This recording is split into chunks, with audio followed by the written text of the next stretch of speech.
we actually made a deal, the two of us. We said a bet.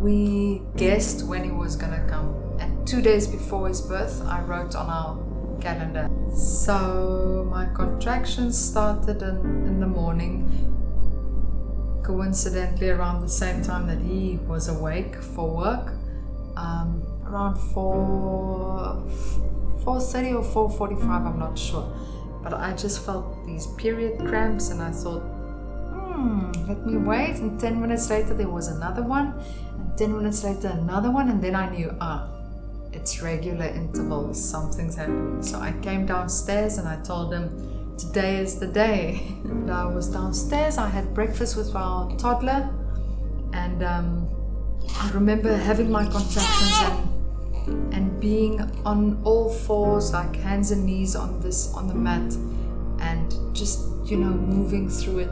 And Olivia, my daughter, she came and she rubbed my back. That was so cute, so cute. And I just felt, this is it, she's part of it now, she's part of the whole birthing experience. Then you arrived home, I would say. Yeah, what time you arrived? 10:40 or something, no? I thought it was earlier, but I think that was 9:30.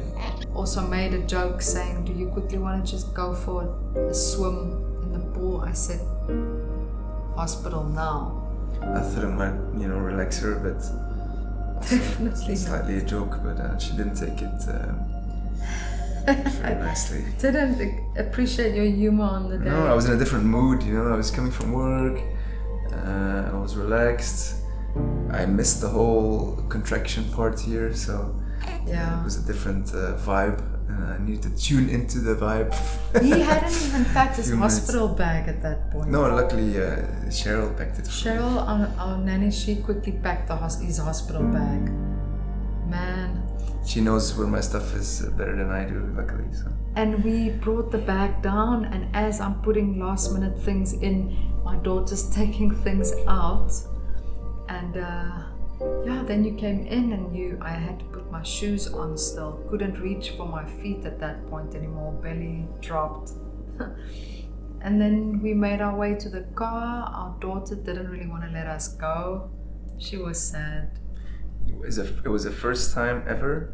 Our daughter was 1 year and 4 months. 5 months. It was the first time she had a night without her mom, so she's not used to her leaving. No. She was very sad. Yeah. So in the car we went. I was again on my hands and knees on the back seat of the car, and you said, "Baby, put on your seatbelt." And I said, I can't just drive. And that was just a comfortable way I felt that I'm supporting the baby at that point. If I had to sit. I'm thinking, if something happens, I lose both of them in the back. But I asked her to put her seatbelt on, but she didn't want to. No. I can't. No. And slowly went over the speed bumps, made our way to the hospital. We got there. And I remember stopping for the contractions. We stopped, and I had to stand up and lean forward. The security pushed me in the wheelchair, and I got out of the wheelchair and I leaned forward. So upward and forward, that felt comfortable for me. So the baby hangs in like a hammock. And then we got into the birthing room, and the midwife had to check me to see how far I've dilated, and she said, guess what? How far? And I said, probably 4 centimeters. And she said, 9. And we were like, what? So I managed to, and they always say, try and stay home as long as you can for your labor, and then go to the hospital. So 9 centimeters we were at home, and then the other 1 centimeter in the hospital. So that was just after 11. I think then until an hour and a half we were just in the room, moving, him supporting me through every contraction, massaging my back. And then finally we got into the bath. So all this time they keep on monitoring baby's heart rate once in a while to just see if he's not in distress and still calm, and he was good and happy in there. Then they prepared the birthing pool, the bath. So the water temperature was exactly like 37 degrees, and eventually we got in. And this whole time I've asked, and the doctor came in once, and I asked, when is my water gonna break? Because I remember with my daughter, it broke right there on the floor before I got into the bath. And she said, maybe we can, if you want, I can break it for you. But I said, no, all natural. I'll wait for it. And then we got into the bath eventually. You were sitting on the edge of the bath, and he continued massaging my back, and I was in different positions in the bath. Not for long in the bath. I don't know, less than half an hour, I think. We can check the records, but then I remember leaning forward first, and then I went onto my back, and I was kind of just floating, feeling light in the bath, hands relaxed, knees open, and I think 3 contractions, and I felt the one, and there was no one in the room but us and our photographer, and the midwife wasn't there, doctor wasn't there, doctor left already because she's got other runs to do. And then first contraction came, and I said, I feel the urge to, you know, make a number 2, because that's the urge you feel when the head is about to come. And I asked him, shall we call the midwife? And he said, no, we can do this. And that gave me a lot of strength and power. And then eventually the midwife, she did come in. Maybe she heard, because I was saying Om as baby moved out. Deep, low sounds. And the midwife came in, she checked one last time the heartbeat under the water with the monitor. And then second contraction came, and his head was born. And Sebastian, you saw that? Yeah? What did you see? Well, so the amniotic sac was still around him, so I saw the head coming out. And with Olivia it was different because her water broke already. In his case, it was still around his head, so I saw this. So he was still intact. Strange looking beige colored bag coming out. Like a balloon. I seriously thought there was something wrong with my son. I thought, whoa, he looks odd to say the least. It was not a pretty picture. It had like strange shapes on his head. I thought we've made an alien, to be honest. But it was just a bag with the fluid inside. I didn't know that at the time.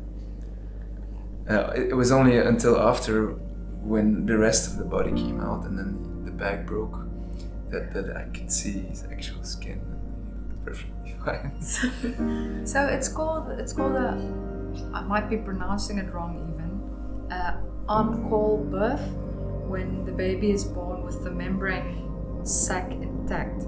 So all the water, everything. And it happens more regularly with C-sections, because the doctor can kind of control that. But with vaginal natural births, it happens 1 in 80,000 babies are born this way. So it's very rare, and most mothers have never heard of this until it happens to them, which was our case. So I felt this little sac or fluid bubble between my legs as the head was born. And I felt it, and I thought, that feels weird. And then as the body was born, like you said, then the membrane broke. I felt this gush of water coming with the baby. And it was captured so beautifully, honestly. And in that moment, we gently held him under the water for a while, because that's the thing with a water birth. The baby goes from water into water and then into air. So they only take their first breath when you lift them up out of the water. Then of course don't put them back in the water, because they've already used their lungs. So we got him, and we both held him. Doctor wasn't there for the delivery. She came in after. The midwife was just observing. And Sebastian and I had Luca under the water, held him. took our time to look at him, and his hand was out of the water, body still submerged, and then gently we took him out and he placed Luca on my, body, skin to skin, near the breast. And that's when we held him for the first time. Such a powerful moment. Man, we were crying louder than anything else because he was born quietly, peacefully, not a squeak. They had to actually take him from us, stir him in the water to make him cry, because they need to cry a little bit to get all the fluids out. Or just to activate the breathing. The lungs, basically. So they went like this, gently in the water with him, stirring him. Most babies come out crying. He was quiet, and they put him back and he was calm again. And then we had him in the bath on us for a long time, I would say half an hour maybe, and then they clamped the cords, and you were the fortunate one to cut it. I cut the cords, both of our children. Yeah. So then the connection, the physical connection from mommy and baby was gone, and then back on the chest, and then eventually they said, okay, would you like to move to the bed? The midwife said, and Sebastian took Luca and he had a moment with him on his skin, sitting quietly in a corner, and I got out. First I saw the membrane and I picked it up and I'm like, what is this? And it was the membrane that he was in, and I felt it. I wish I kept it because it's like a lucky charm. They believe babies born this way is a lucky charm. It's a good luck thing for the parents and the baby and the midwife or doctor. I wish I had kept it, but I didn't know at that point. I didn't know what this type of birth was. Got out of the water. Doctor put me on the bed to see if I had any tearing. It was a tear-free birth. He was 4.03, much bigger than our daughter, but it was tear-free, and doctor was very happy. No need for stitches. And then they asked me if I would like to have the placenta delivered naturally. So they gently just pushed here on the stomach, and another contraction came, and the placenta was born. And on our preference sheet, we actually asked to preserve the placenta. We would like to take it home as a ceremony to plant a tree with it. And that's what we did as a family. The day we arrived home, we planted a tree with the placenta, because it's been nourishing him for 9 months. There's so much goodness in it. So that's what we did. And then they brought him back to me. I had him on my skin. We did the breastfeeding immediately. Another hour went by, and I remember he pooped a lot while breastfeeding. There was poo everywhere. So on you, on him, on the towels, on me, it was everywhere. And today he's a big farter. Yeah. He hasn't changed since. They call it meconium, the first poo. It's the breast milk also helps for them to bring that out, because it's whatever he's been collecting over the 9 months is then expelled. And then eventually they took him. The beautiful thing is there was no one in the room but us and the photographer, unless we asked for them, okay, you can come, let's do the measurements. And they came back and they measured him. And yeah, then we went to our room, and that was it. We did it. We did it, unmedicated, nothing, nothing injected. You did it.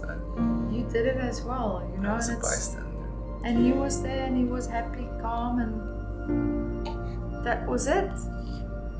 Beautifully born, I would say. Yeah. Kitty? Oh, hey, me up the photo?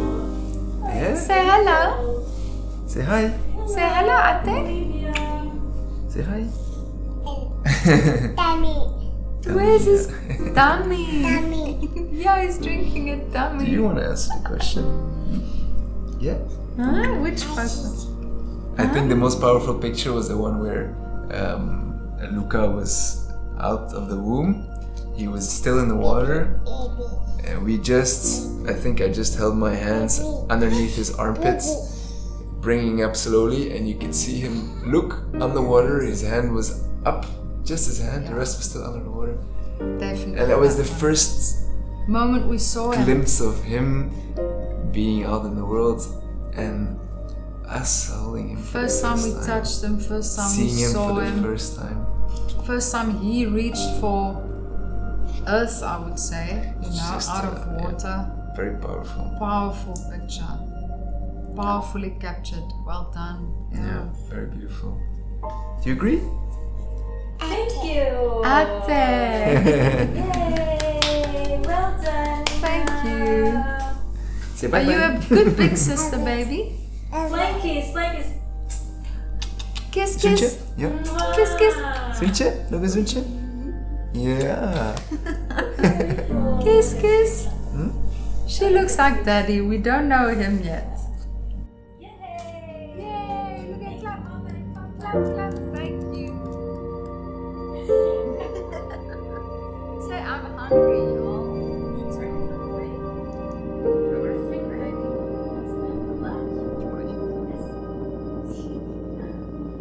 All right, thank you so much. Thank you, ladies. Really, thank you.